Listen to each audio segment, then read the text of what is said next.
Ici, les détenus sont libres, pas de barreaux, mais à la place des chevaux, des cochons et des journalistes.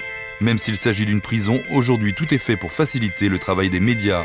La visite se déroule d'ailleurs dans la bonne humeur, avec jeu de mots au passage. C'est un problème, monsieur peut dire tous mes projets sont détruits. Cette bonne ambiance n'est pas due au hasard. Pour Jean-Marie Bockel, qui aimerait voir émerger ce type de détention en France, c'est à la fois une manière d'occuper le devant de la scène médiatique, mais aussi de préparer le terrain. C'est un sujet qui doit rencontrer l'adhésion de l'opinion publique ou d'une partie de l'opinion publique, ce qui, le moment venu, facilitera également la tâche, parce qu'il y a tellement de prévention par rapport à tout ce qui relève du monde carcéral, de la prison, voire d'une prison sans barreaux, vous imaginez, dont on peut s'évader.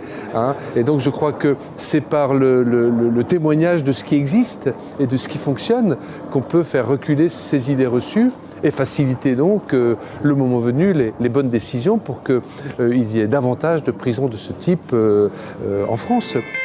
D'ailleurs, les choses semblent évoluer. À son arrivée à la Chancellerie, en juin 2009, Michel Alliot-Marie a créé des stages en immersion. Des journalistes peuvent passer de 24 à 48 heures dans une prison.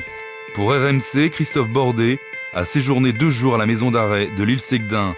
Il a apprécié cette expérience à une exception près. Et les règles du jeu, c'était qu'on faisait de la radio, mais qu'on ne pouvait pas emmener d'appareil pour enregistrer quiconque. Qu'il n'était pas question, évidemment, d'emmener une caméra non plus.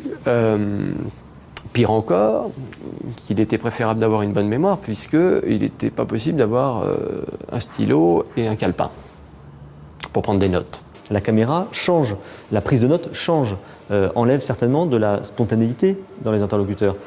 Moi, si on discute et que je vois que vous prenez des notes, je vais beaucoup plus me maîtriser dans mes paroles, dans mon comportement. Si on peut enregistrer, forcément, on a des preuves quelque part de ce qui est dit, de ce qui...